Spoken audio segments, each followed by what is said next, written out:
everyone, welcome to Let's Learn Together. Here I share my notes and brief explanations of various topics centered around geography and its other subdisciplines. You can find different sections of various subdisciplines in the playlist of the channel. If you are new to this channel, then do subscribe and support us by sharing your valuable feedback. You can also connect to us through YouTube, Facebook, or Instagram under the handle Let's Learn Together. Welcome to the third part of rock classification and characteristics series. इससे पहले भी हम इस topic पर दो videos बना चुके हैं, जिसमें एक वीडियो में हमने इग्नियस रॉक्स की बात की है, दूसरी वीडियो में हमने सेडिमेंट्री रॉक्स की बात की है एंड आज थर्ड वीडियो में हम बात करेंगे मेटामॉर्फिक रॉक्स के बारे में। तो सबसे पहले अगर इस शब्द को देखा जाए तो मेटामॉर्फिक जो शब्द है उसका मतलब है टू चेंज फॉर्म। अब ये रॉक्स क्या है कि जो पहले से प्री एग्जिस्टिंग रॉक्स हैं, चाहे वो इग्नियस हो या वो सेडिमेंट्री हो, कोई भी एक पहले से एग्जिस्टिंग जब रॉक है उसके ऊपर प्रेशर, वॉल्यूम एंड टेम्परेचर, ये तीन फोर्सेस एक्ट करेंगी, तब वो जो रॉक है प्री एग्जिस्टिंग वो अपनी फॉर्म चेंज करेगी एंड जो वो नई फॉर्म में कन्वर्ट होती है, जो कन्वर्जन के बाद नया फॉर्म बनता है, उसको हम बोलते हैं मेटामॉर्फिक रॉक्स।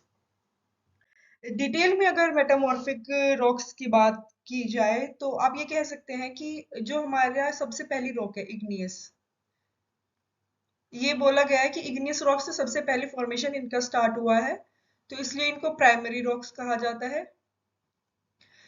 सेडिमेंट्री हमारा सेकेंडरी रॉक है, सेडिमेंट्री हो गया सेकेंडरी। एंड अब तीसरे की अगर बात की जाए तो जब किसी ना किसी फैक्टर की वजह से या एजेंट की वजह से इन इग्नियस और सेडिमेंट्री रॉक्स में कुछ चेंजेस आते हैं एंड एक थर्ड रॉक बनता है, वो होगा आपका मेटामॉर्फिक रॉक्स। इनको हम टर्शरी रॉक्स भी कहेंगे, इनका दूसरा नाम टर्शरी रॉक्स भी होगा।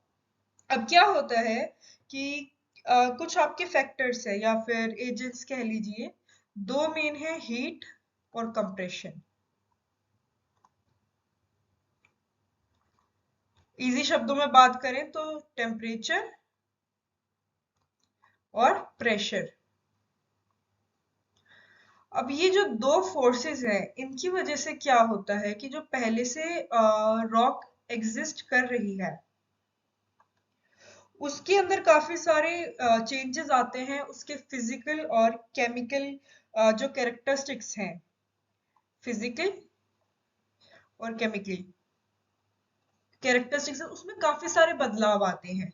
जब उनके ऊपर बहुत ज्यादा हीट डाली जाएगी, हाई टेम्परेचर होगा, प्रेशर डलेगा, तो एक अलग फॉर्म निकल के आएगी, ये प्रॉपर्टीज चेंज होंगी एंड जो रिजल्टेंट हमारी रॉक होगी वो हमारी मेटामॉर्फिक रॉक है। अब चेंजेस कैसा भी हो सकता है, जैसे मैंने अभी आपको बताया फिजिकल, केमिकल। अब उसका जो रॉक का जो मिनरल कॉम्पोजिशन है, मिनरल कॉम्पोजिशन, उसमें भी बदलाव आ सकता है।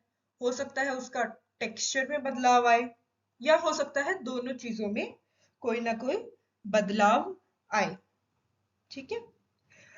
अब अगर बात की जाए तो ये तो हो गया हीट एंड कंप्रेशन का। अब हो सकता है कि कभी कभार वाटर की वजह से भी कोई चेंज आ जाए, वाटर के साथ रिएक्शन हो जाए। तो जब वाटर के साथ रिएक्शन होगा किसी भी रॉक का और वो अपनी फॉर्म चेंज करेगा, तो ये जो पूरा प्रोसेस है इसको हम कहेंगे हाइड्रो मेटामॉर्फोसिस। मेटामॉर्फोसिस, ठीक है। तो ये आपका एक प्रोसेस है जब आपका मेटामॉर्फिक रॉक्स बनती हैं या फिर किसी प्री एग्जिस्टिंग रॉक में चेंज आता है वाटर के कारण। चलिए अब अगर बात करें कैरेक्टरिस्टिक्स की तो मेटामॉर्फिक रॉक्स का सबसे पहला और सबसे इम्पोर्टेंट कैरेक्टरिस्टिक ये है कि वो पहले से जो एग्जिस्टिंग रॉक थी जिसका उसने फॉर्म चेंज किया है ये उनसे डेंसर एंड हार्डर है।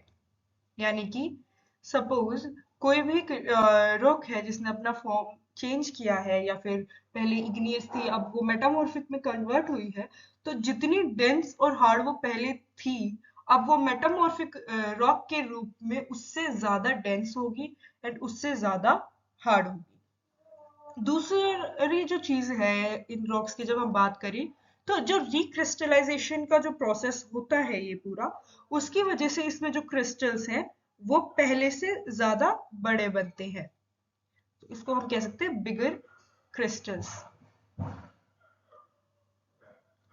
अब ये क्या है कि अच्छा जब आप किसी रॉक के ऊपर बहुत ज्यादा प्रेशर डालेंगे और हीट डालेंगे तो रिक्रिस्टलाइजेशन होता है, वो पूरा फॉर्म चेंज होता है, एक प्रोसेस के थ्रू जाता है वो।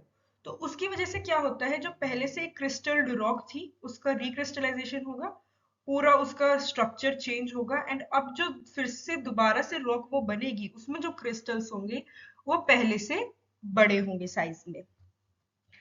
नाउ नेक्स्ट दूसरा है कि अब मेटामॉर्फिक रॉक्स ज्यादातर ओर्स में मिलते हैं। तो ओर्स में जो ये हमें मेटामॉर्फिक रॉक्स मिलते हैं ये सेग्रीगेटेड मिलते हैं, यानी कि ये बाकियों से अलग अलग मिलते हैं, ये ऐसे इकट्ठे क्लस्टर्स में नहीं मिलते, जिसकी वजह से इनको जो माइन करना है वो इजी हो जाता है।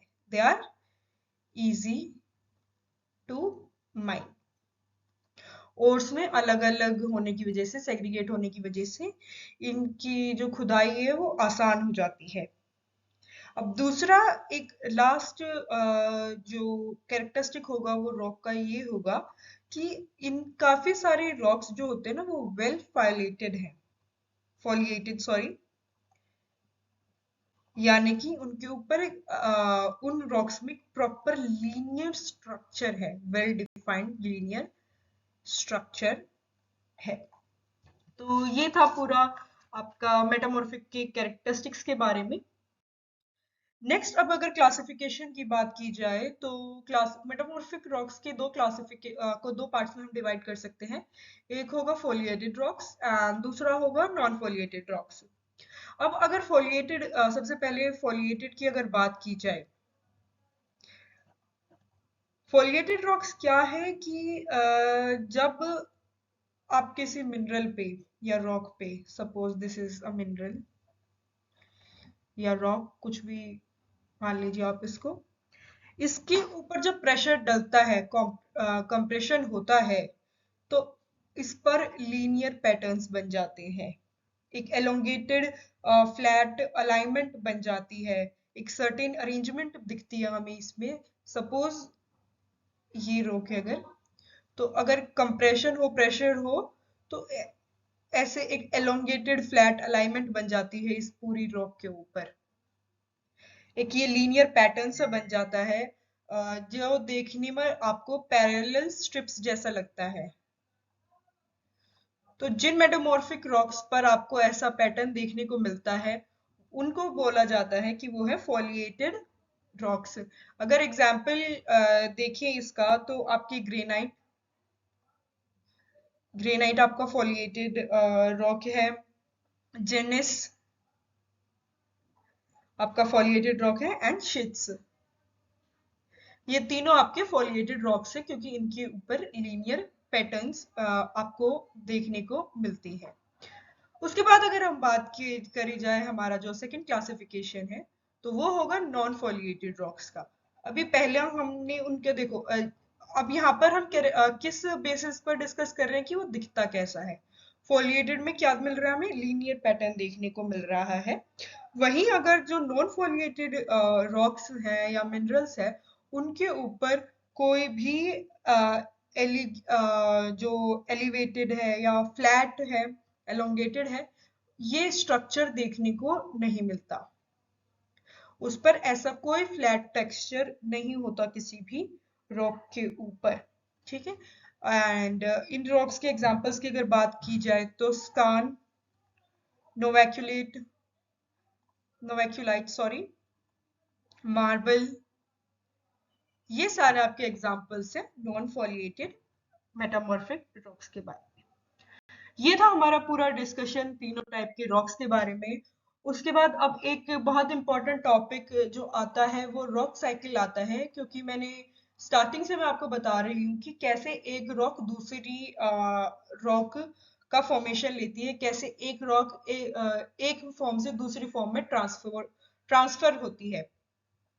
सबसे पहले इग्नियस, अब आप इस डायग्राम को देखिए, आप इसका स्क्रीनशॉट ले सकते हैं। अब अगर देखा जाए तो सबसे पहले अगर इग्नियस रॉक को हम देखें, अगर इग्नियस रॉक के ऊपर बहुत ज्यादा हीट डाली जाएगी, वो मेल्ट होगी वो किसका फॉर्म लेगी? मैग्मा का। मैग्मा को अगर कूलिफाई किया जाएगा, कूल डाउन किया जाएगा, वो ठंडा होकर किसका फॉर्म लेगा? इग्नियस रॉक का। इतना आगे समझ। अब अगर इग्नियस रॉक है, उस पर वेदरिंग एंड लिथिफिकेशन का प्रोसेस होगा, तो वो ब्रेक डाउन होगा। ब्रेक डाउन होके किसका फॉर्मेशन लेगा? वो सेडिमेंट्स का। कोई भी रॉक जब ब्रेक डाउन होती है तो वो सेडिमेंट्स का फॉर्मेशन लेती है। तो सेम इग्नियस रॉक पे वेदरिंग होगी तो सेडिमेंट्स बनेंगे। अब ये सेडिमेंट्स जो है जब वापस से इसके ऊपर प्रेशर डाले जाएगा, कंपैक्शन होगा, सीमेंटेशन होगा, तो वो किसका रूप लेगा? वो लेगा रूप सेडिमेंट्री रॉक्स का। सेडिमेंट्री रॉक्स के ऊपर फिर से अगर वेदरिंग हुई तो वो वापस से क्या बन जाएगा? सेडिमेंट्स। सेडिमेंट्स के ऊपर फिर से सीमेंटेशन प्रोसेस, सेडिमेंट्री रॉक्स। अब अगर इग्नियस रॉक और सेडिमेंट्री रॉक दोनों पर काफी ज्यादा हीट एंड प्रेशर डाला जाएगा तो वो फॉर्म लेगा आपका मेटामॉर्फिक रॉक्स का। फिर सेम प्रोसेस दोहराया जाएगा। अगर मेटामॉर्फिक रॉक्स को मेल्ट किया जाएगा तो वो मैग्मा बनेगा।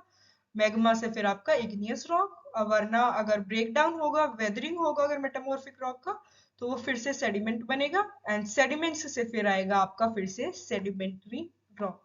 ये पूरा एक प्रोसेस है जिसमें एक रॉक आपका दूसरी रॉक में ट्रांसफॉर्म होता है एंड फिर वो वापस से अपनी अपनी ओरिजिनल फॉर्म ले लेता है। So this was all about rock classification and its characteristics. Thank you. Thank you for being part of this video, and if you liked it, do not forget to share it with your friends and family, and also subscribe to our channel and press the bell icon.